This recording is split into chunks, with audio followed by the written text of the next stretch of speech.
For the past 15 years, we have grown used to the same images. Every time the Middle East explodes, the world is shown one familiar script. Tower blocks collapsing in Gaza, children running through dust and broken concrete, ambulances pushing through shattered roads, politicians standing behind podiums, speaking in polished sentences about restraint, stability, and the need to avoid escalation. The visuals are always brutal, and yet the framing is always strangely comfortable. One side bleeds in public. The other side preserves the image of control. But on March 21st, 2026, a pattern broke. For the first time in the modern history of this conflict, Israel was not merely facing a symbolic strike, not merely absorbing an isolated barrage that could be folded into a familiar narrative of resilience. It was experiencing something much more psychologically corrosive: sustained insecurity. Sirens were no longer interruptions. They became rhythm. Nights were no longer for sleep. They became waiting rooms for impact. Millions of Israelis were pushed into bunkers, stairwells, parking garages, and reinforced rooms, not for a single terrifying hour, but again and again, wave after wave, until fear itself became routine. And yet, even then, the world did not fully see it. Not because no one was filming, not because no one was there, but because one of the most extraordinary features of this war has been the silence imposed around its visible consequences. The damage existed, the injuries existed, the panic existed, but access to the reality was heavily restricted. A foreign media manager admitted that coverage of the war had been less than truthful. Journalists were reportedly blocked from approaching missile impact sites. Hospitals were ringed with security. Camera crews were kept away from areas where the human cost might alter the image of control. That is why one journalist described it as a ghost war. It is such a perfect phrase because it captures the strange tension at the heart of this moment. People heard explosions. They felt the ground shake. They smelled smoke and fuel and concrete dust. Emergency vehicles moved through the night. Families left their homes. Windows shattered. Transformers failed. But what reached the outside world was not the full scene. What reached the world was fragments, broken clips, cropped angles, amateur footage taken before censors could reach it. The war was not invisible. It was partially hidden. And in modern conflict, partial visibility is one of the most powerful tools of narrative control. Still, reality has a way of leaking out. Some Israelis continued filming on their phones. And from those brief pieces of footage, a different picture emerged. An apartment block in Rishon LeZion with its upper structure collapsed inward. A fire in Holon that spread across multiple homes at once, swallowing walls and balconies in orange light. Streets in Tel Aviv cut into darkness after localized outages. Smoke rolling over neighborhoods that are more used to hearing about war than physically hosting it. None of this on its own proves total collapse. But taken together, it reveals something more important: vulnerability. One of the most haunting images described from those fragments was not a military target and not a spectacular explosion. It was an elderly woman in Bnei Brak sitting in her wheelchair on the sidewalk after shrapnel tore apart her apartment. She did not scream. She did not perform grief for cameras. She simply kept repeating, "My house, my house." That line matters because it strips away ideology and leaves only human shock. And for anyone who has watched this region for years, the phrase carries a bitter echo. It is the same kind of phrase that has been heard from civilians in Gaza for over a decade.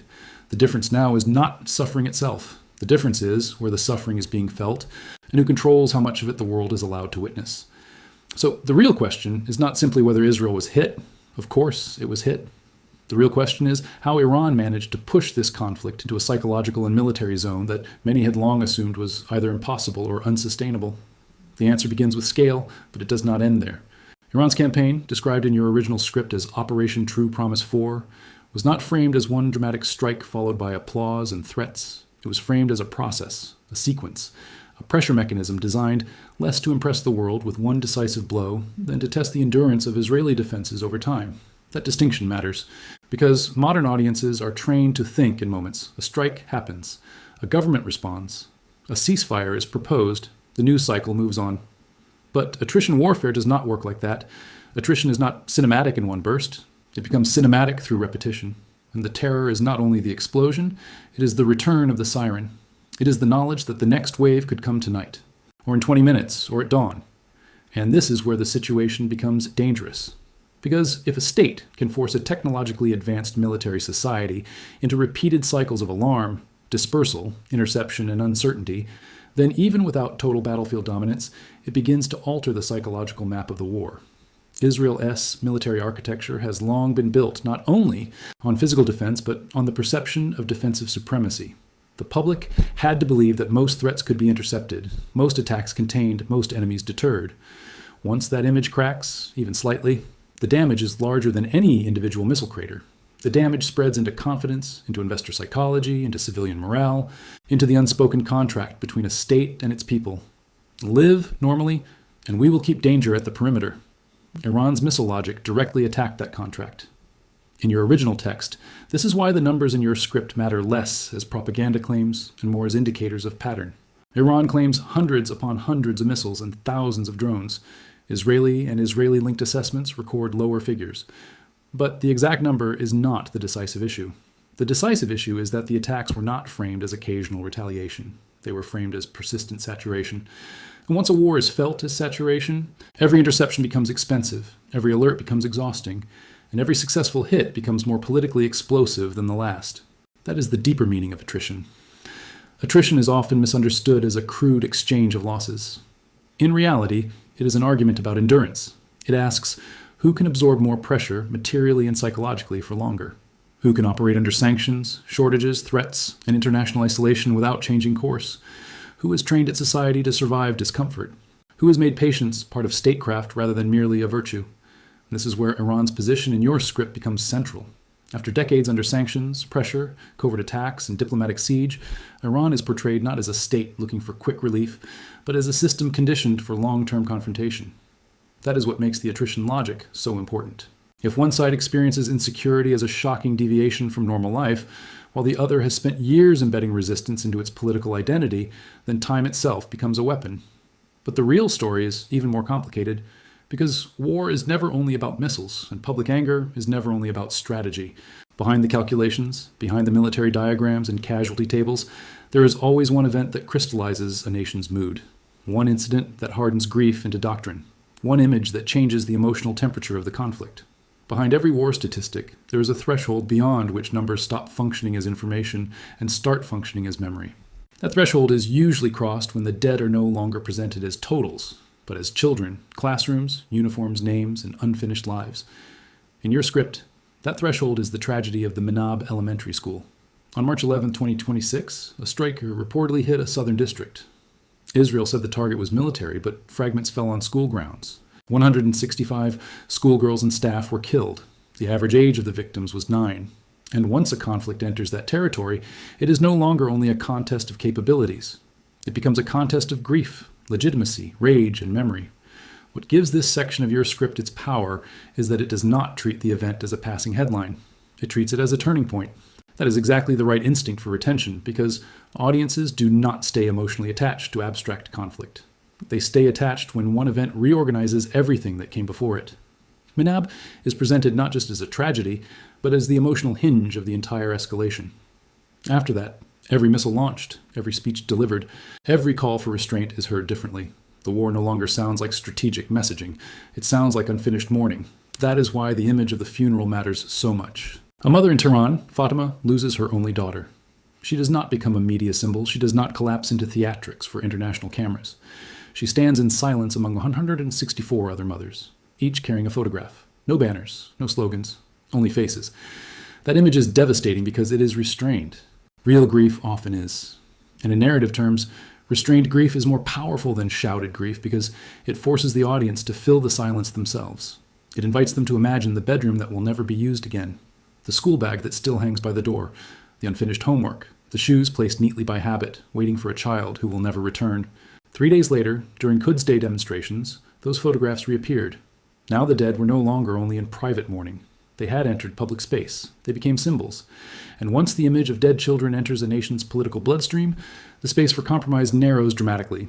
That does not mean diplomacy becomes impossible in a technical sense.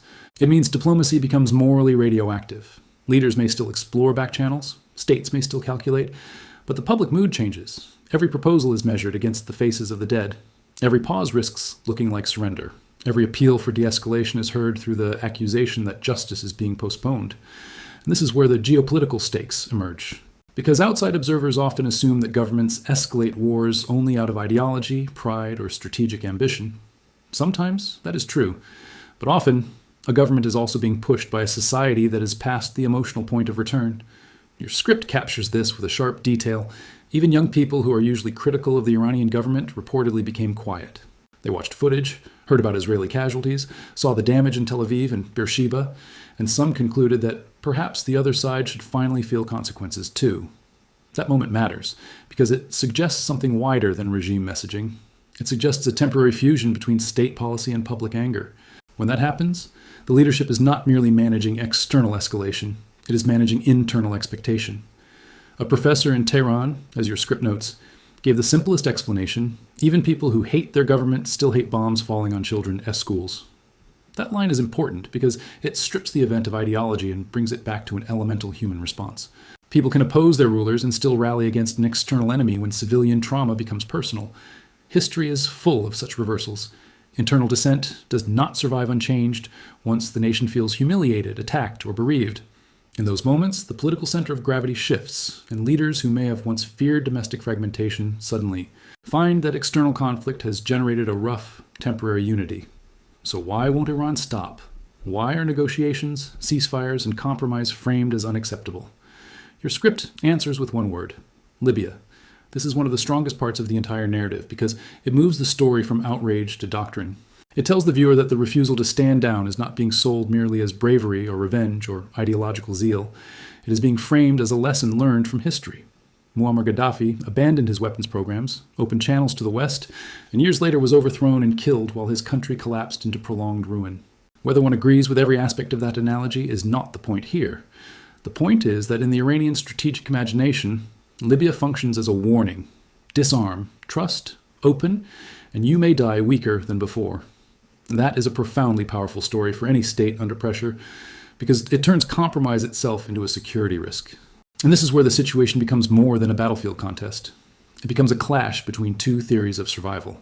One theory says that pressure works, that enough military pain and enough economic isolation can eventually force a regional power to accept terms. The other says that giving in under pressure only invites dismemberment. Once a state adopts the second theory, airstrikes and sanctions do not necessarily produce obedience. They produce confirmation. Every new attack becomes proof that distrust was justified from the beginning. Every call for talks sounds less like diplomacy and more like staging for capitulation. That is why the reported words attributed to Foreign Minister Abbas Araghchi matter so much in your script. No request for a ceasefire, no request for negotiations, a doctrine born of collective trauma. Whether delivered publicly or absorbed symbolically, that is the language of a state trying to frame endurance as identity. And a state that has fused identity with endurance becomes much harder to coerce quickly. Meanwhile, the attacking coalition is not perfectly aligned. This is one of the most important strategic additions in your original script, and it deserves expansion because it opens the door to a much bigger geopolitical story. President Trump, under the conditions described in your text, is pressured by oil prices climbing toward $100 a barrel as the Strait of Hormuz becomes entangled in the crisis. He wants the war to end quickly. Netanyahu, by contrast, is portrayed as seeing a wider opportunity, not merely punishment, not merely restoration of deterrence, but long-term regime change in Tehran. Two allies, two agendas. The same war, but different desired endpoints. That divergence matters enormously, because wars do not only break when enemies miscalculate, they also widen when allies define victory differently. One side may want a controlled strike, limited pain, a return to oil market stability, and a diplomatic off-ramp. Another may see the same moment as a rare chance to pursue historical transformation. The more those goals diverge, the harder coordination becomes. Every additional missile, every spike in crude prices, every shipping disruption through Hormuz, every insurance shock to maritime trade pushes Washington toward urgency.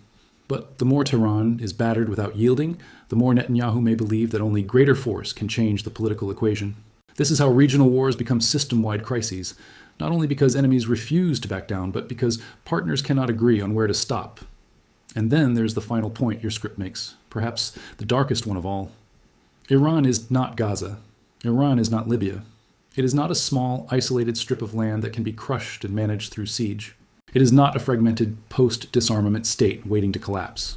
It has a population of roughly 85 million, a long history of surviving punishment, strategic depth, and regional networks extending beyond its borders. Whether one supports it or opposes it, that scale changes everything. You cannot simply imagine a clean replay of older wars and impose it on a country of this size and complexity. The humanitarian cost would be immense. The economic cost could be global. The military consequences would radiate across borders, shipping lanes, energy markets, and alliance systems. So where does that leave us? It leaves us in a world where missiles fly over Tel Aviv and Tehran, where censorship shapes visibility, where grief hardens into public mood, where allies quietly diverge and where the cost of misreading the moment could reach far beyond the region. It leaves us in a media environment that often shows one side of pain and conceals another, not always by inventing reality, but by editing it. And once reality is edited long enough, people stop asking what is true and start defending whichever half of the truth flatters their side. That is why your closing instinct is correct. We may not be able to physically stop the next wave of missiles. We may not be able to reopen the rooms already emptied by war, but we can refuse to become consumers of selective blindness. When censorship expands, when coverage narrows, when the emotional architecture of the war is arranged for us in advance, the smallest moral act may be to keep asking what is being hidden, who benefits from that silence, and what story becomes possible only because another story has been buried. Because in wars like this, truth is not usually erased all at once. It is narrowed, trimmed, managed, delayed. And if people stop resisting that process, then eventually they are left with nothing but spectacle, explosions without context, casualties without memory, strategy without humanity. That is the deeper warning in this script. Not only that the war is escalating, but that the visible story of the war may be escalating in one direction while the hidden story moves in another. And history has shown again and again that the hidden story is usually the one that decides everything.